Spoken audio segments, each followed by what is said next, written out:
संसार के सर्वोच्च सुख के रूप में प्रसिद्ध भक्ति हूँ। मैं मानव को संसार के सर्वोच्च सुख भक्ति के द्वार तक पहुंचाने वाली पूजा हूँ। अपनी माता को संसार का मंगल कार्य करने का वचन देकर गजमुख श्री गणेश ने सभी पर कृपा की।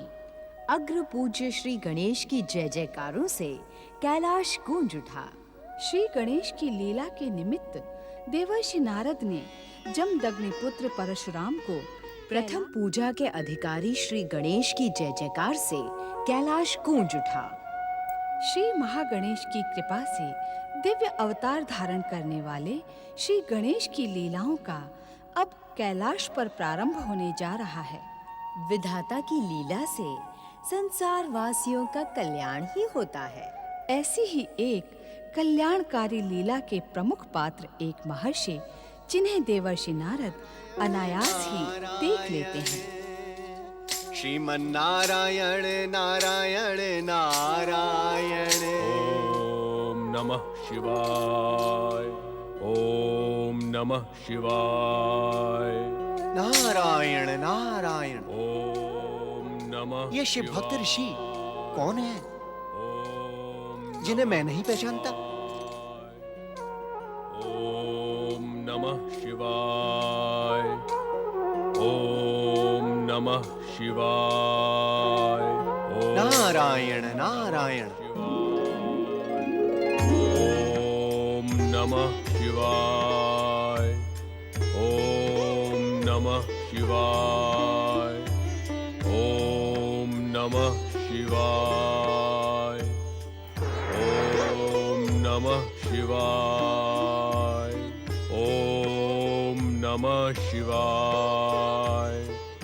ये तुम्हारी बुद्धि एवं स्मृति की परीक्षा का अवसर है नारद। इन ऋषिवर से इनका नाम पूछे बिना ही तुम्हें इनकी पहचान का पता लगाना होगा। नारद, तुम तो ब्रह्मा जी के मानस पुत्र हो। तुम्हें तो जन्म से ही अनेक सिद्धियां प्राप्त हैं, परंतु तुम सदा प्रश्नों के साथ जिज्ञासा के सागर में भटकते रहते हो। इन ऋषिवर का परिचय जानने के लिए तुम अपनी दिव्य दृष्टि का प्रयोग क्यों नहीं करते हो?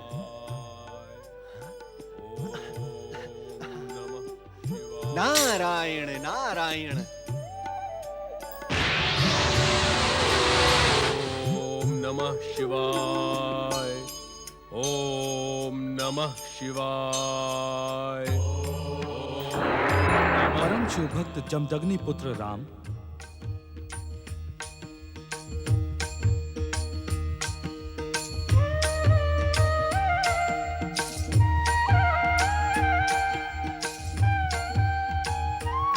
परम शिव भक्त जमदग्नि पुत्र राम, हम तुम्हारी तपस्या और शिव आराधना से प्रसन्न होकर तुम्हें यह अपराजेय परशु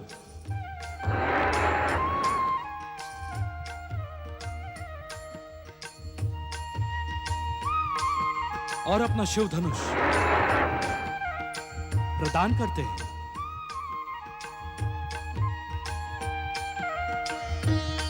आज से तुम राम नहीं परशुराम के नाम से विख्यात होगे। जगत पालक भगवान श्री हरि विष्णु के अवतार परशुराम का नाम धर्म, न्याय और नीति के इतिहास में अमर होगा। भोलेनाथ, आपकी कृपा पाकर मैं धन्य हुआ। तुम्हारा कल्याण हो भक्त शिरोमणि।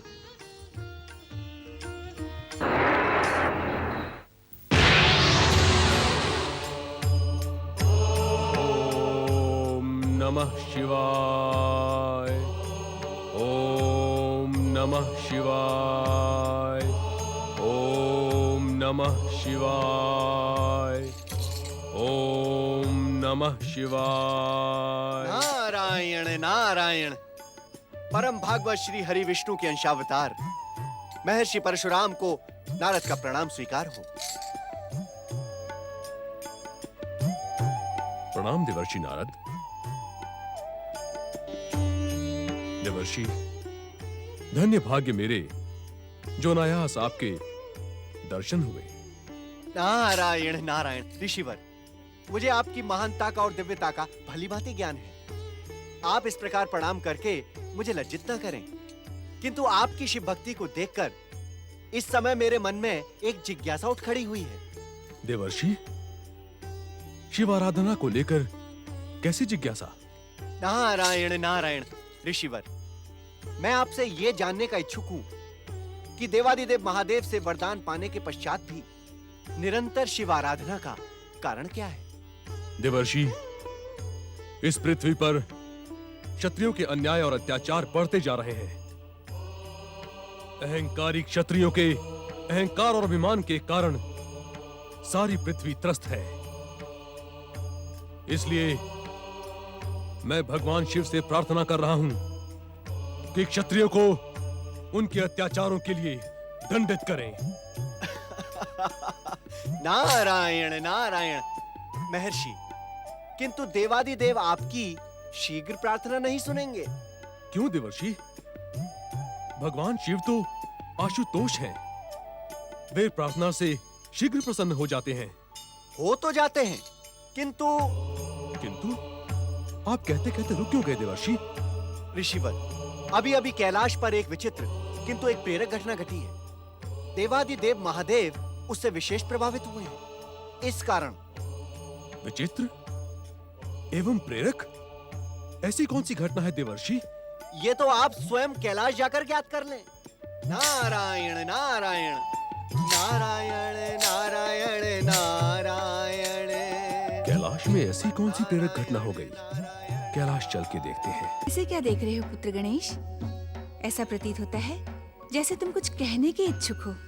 कहना तो चाहता हूँ माता, किंतु निर्णय नहीं कर पा रहा कि कहूँ अथवा नहीं। अपनी बात कहने में संकोच नहीं करते पुत्र। पिताश्री, मैंने तो सुना है कि माताएं अपने पुत्र की भूख और प्यास की चिंता अपनी भूख प्यास से भी अधिक करती हैं। किंतु इतने भयानक संघर्ष, घात प्रति घातों को सहकर मैं कितना अधिक भूखा रह गया हूँ, किंतु मेरी माता को मेरी भूख की तनिक भी चिंता नहीं है। देवी पार्वती, पुत्र गणेश सत्य कह रहे हैं। आपको इनकी भूख का ध्यान रखना चाहिए। किंतु स्वामी, माता, स्नान पर जाने से पूर्व आपने जो मोदक और लड्डू मुझे दिए थे, उन्हें तो मैं युद्ध के मध्य ही पचा गया था। देवी पार्वती, गजानन बनने के पश्चात गणेश की भूख भी गज अर्थात हाथी के समान हो गई है। आपको इनकी भूख का शीघ्र ही शमन करना चाहिए। मैं तो भूल ही गई थी पुत्र गणेश कि तुम अपने पिता के समान युगों तक निराहार नहीं रह सकते। मैं अभी तुम्हारे लिए स्वादिष्ट मोदकों का प्रबंध करती हूँ। देवी पार्वती, श्री गणेश को अपनी दिव्य शक्ति से नहीं, अपितु माँ की ममता का प्रमाण देते हुए स्वयं अपने हाथों से मोदक बनाकर खिलाएं। जो आज्ञा स्वामी। पिताश्री, क्या माता अपने हाथों से मोदक बनाकर आपको भी भोग लगाती हैं? पुत्र गणेश, मोदक का नाम तो हमने पहली बार तुम्हारे प्रकट होने के पश्चात तुम्हारे ही मुख से सुना था। हमें तो ये भी ज्ञात नहीं कि मोदक कैसे बनते हैं, किंतु आज हम तुम्हारी माता पार्वती की रसोई अवश्य देखेंगे।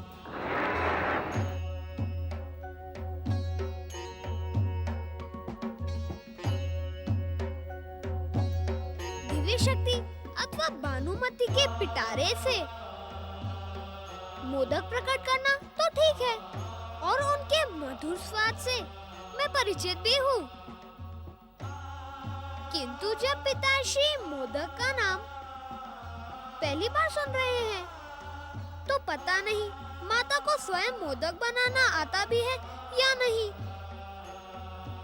कहीं वे मेरा मन प्रसन्न करने के लिए तो नहीं कह रही थी।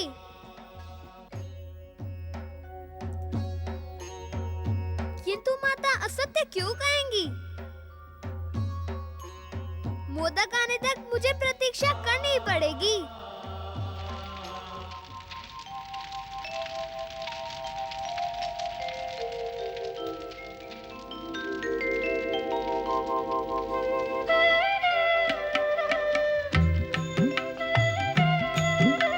पता नहीं गजानन बनने के पश्चात श्री गणेश की भूख कितनी होगी। कहीं मोदक के इन थालों से उनकी भूख शांत ना हुई तो।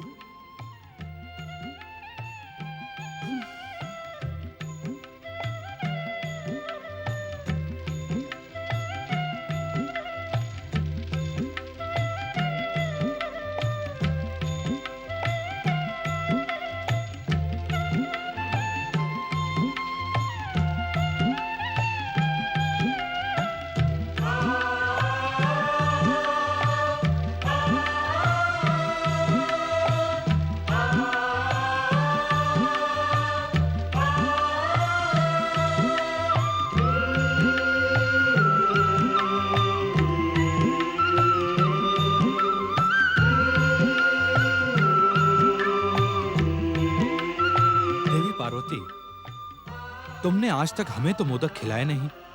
पति और पुत्र के बीच इतना पक्षपात क्यों? स्वामी, देवी पार्वती, मेरे परिहास को आप अन्यथा ना लें। पुत्र के प्रति स्नेह में ही पति का सम्मान और प्रेम छुपा रहता है। किंतु क्या स्वामी? सुमुखी शक्ति स्वरूपा देवी पार्वती, तुमने हमें बताए बिना ही अपने पुत्र की रचना कैसे कर ली? यदि तुम बता देती तो ये सारा कांड होता ही नहीं। मुझे बताने का अवसर ही कहाँ मिला स्वामी। मैंने तो स्नान अनुष्ठान के पश्चात श्री महागणेश के पूजन का संकल्प किया था। अपने संकल्प की पूर्ति से पूर्व मैं आपको अवश्य बता देती, किंतु आपने मेरे बताने से पूर्व ही श्री गणेश पर त्रिशूल से प्रहार कर दिया। वो हमारी भूल थी देवी पार्वती। योग और वैराग्य को धारण करने वाले शिव में क्रोध की उत्पत्ति न जाने कैसे हो गई। स्वामी, स्वयं आपने ही तो कहा था कि ये सारी घटनाएं परम देव श्री महागणेश की इच्छा एवं संकेत से हुई हैं। तो भूल का प्रश्न ही कहाँ उठता है। जो हुआ वो तो होना ही था। सत्य तो ये है स्वामी कि जन्म जन्मांतरों से मैं श्री महागणेश के इसी रूप की माता बनने की कामना कर रही थी। श्री महागणेश का गजानन स्वरूप मुझे सबसे प्रिय है। अर्थात परम देव श्री महागणेश के साथ शक्ति स्वरूपा देवी पार्वती की इच्छा और लीला भी सक्रिय थी। देवी पार्वती, श्री गणेश को श्री महागणेश जैसा गजानन रूप प्राप्त हो, कहीं इसी कारण आपने ही तो इसलिए परम देव श्री महागणेश के साथ शक्ति स्वरूपा देवी पार्वती की इच्छा और लीला भी सक्रिय थी। देवी पार्वती, श्री गणेश को श्री महागणेश जैसा गजानन रूप प्राप्त हो, कहीं इसी कारण आपने ही तो इस लीला को नहीं रचा। नहीं नहीं स्वामी, वास्तव में ये लीला परम देव श्री महागणेश की ही है, जिसमें हम सभी पात्र बन गए। अर्थात श्री गणेश के गजानन बनने के कारण आपकी जन्म जन्मांतरों की कामना पूर्ण हुई। आपने जो इच्छा की वो मिल गई।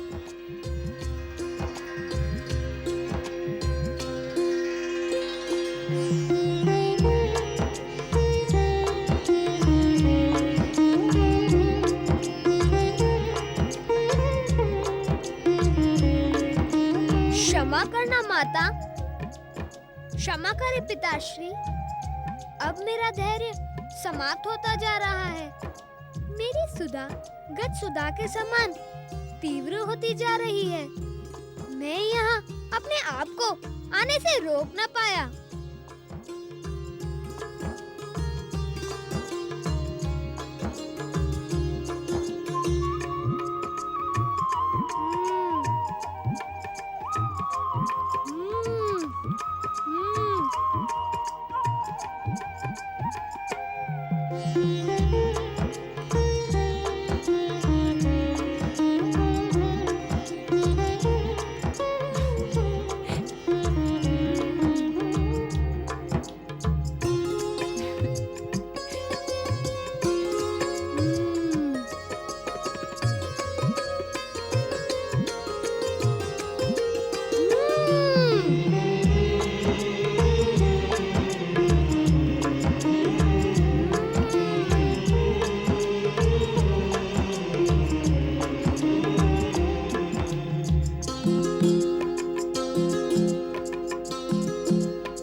श्री गणेश, कितने लंबे समय के पश्चात हमें तुम्हारी माता के साथ एकांत में रहने का अवसर मिला था और तुम उस एकांत में विघ्न पहुंचाने के लिए आ गए। क्या तुम अपनी भूख पर कुछ समय के लिए नियंत्रण नहीं रख सकते थे? क्षमा कर दे पिताश्री, मैं अपनी भूख पर नियंत्रण नहीं रख सकता।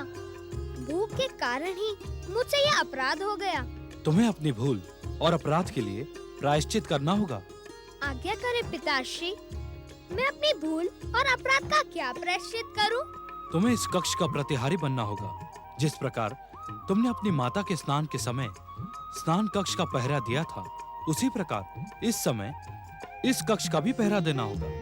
जो आज्ञा पिताश्री। पुत्र गणेश, हमारे कक्ष में हमारी आज्ञा न मिलने तक किसी को आने ना देना।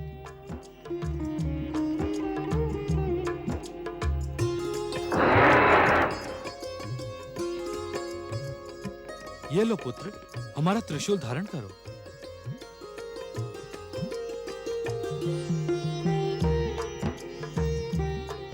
माता, पिताश्री ने तो प्रतिहारी बनने से पूर्व मुझे अपनी त्रिशूल के रूप में भेंट दे दी, किंतु क्या तुम मुझे कुछ भेंट नहीं दोगी? कैसी भेंट श्री गणेश? पिछली बार जब मैं आपकी आज्ञा से प्रतिहारी बना था, तब आपने अपनी दिव्य शक्ति से प्रकट स्वादिष्ट मोदक और लड्डू मुझे भेंट किए थे, किंतु आपके हाथ से बने मोदकों के सम्मुख वे दिव्य मोदक तो स्वादहीन हैं। श्री गणेश, आपके कक्ष के बाहर पहुंचने से पूर्व ही ये मोदक के थाल बाहर पहुंच जाएंगे। सत्य माता।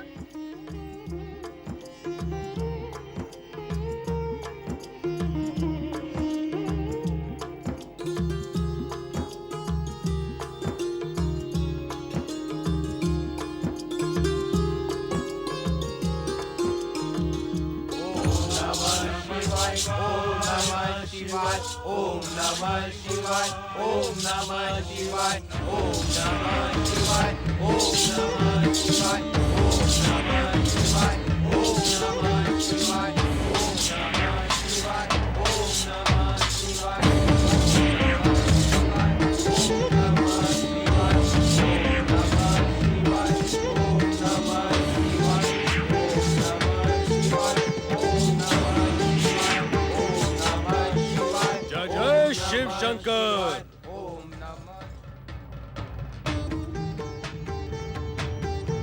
हमारे आराध्य भगवान शिव कहाँ हैं? महाराज नंदी, शिव गणों, मेरे प्रश्न के उत्तर में तुम सब मौन क्यों हो? मेरे प्रश्न का उत्तर क्यों नहीं देते? बताओ, कहाँ है शिव शंकर? जब वे हमें बताकर नहीं गए तो हम आपको क्या बताएं कि वे कहाँ गए हैं? शिव गणों, तुम शिव के सेवक और कैलाश के रक्षक हो। शिव कहाँ जाते हैं ये ज्ञात रखना तुम्हारा कर्तव्य है। अतिशीघ्र बताओ, कहाँ है भोलेनाथ? हमें ज्ञात नहीं कि वे कहाँ हैं। हम आपको कैसे बताएं? आप इस प्रश्न को बार बार क्यों दोहराते हैं? महाराज नंदी, तुम हमारी उपेक्षा और अपमान कर रहे हो। इसे आप अपना अपमान समझें या उपेक्षा? हम सत्य कहते हैं कि भगवान भोलेनाथ के स्थान का ज्ञान हमें नहीं है। वे मुझे कुछ भी बताकर नहीं जाते हैं। भगवान शिव यदि नहीं बताते तो तुम्हें तो ज्ञात रखना चाहिए। भगवान शिव के जाने के स्थान का ज्ञान रखना तुम्हारा कर्तव्य है। ऋषिवर, आप अपने क्रोध में हमारे कर्तव्य की परिभाषा रचने का प्रयास ना करें। युगों युगों से हम शिव के सेवक अपनी सेवाओं से उन्हें संतुष्ट करते रहे हैं और उनकी कृपा प्राप्त करते रहे हैं। भोलेनाथ की कृपा के कारण ही तुम्हें शिवगण जैसा महत्वपूर्ण पद प्राप्त है, अन्यथा तुम सब इस योग्य हो ही नहीं।